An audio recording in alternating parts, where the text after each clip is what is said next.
Привіт, мене звати Андрій Жовтанецький, я є фінансовий директор компанії FedSound і за сумісництвом викладач з фінансів і макроекономіки в Львівській бізнес-школі.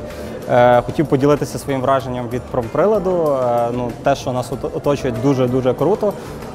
Насправді це є хороша нагода для інвестування, це є дуже хороша можливість створити, власне, імпакт і те, що вам монетизується пізніше в майбутньому. Тобто я б назвав це DIY інвестування, тобто через отакий альтернативний підхід, нетрадиційний, через створення корпоративних інвестиційних фондів, маючи невеличкий капітал і бажаючи створити якийсь імпакт, створити make a difference, тобто створити якусь зміну навколо себе, ви маєте в Франківську дуже чудову можливість. І я сподіваюся, що така модель буде мультиплікуватися і використовуватися іншими містами. І, можливо, через 20 років ми побачимо в Бібриці інвестиційний фонд, який буде інвестувати в Промприлад Бібрика.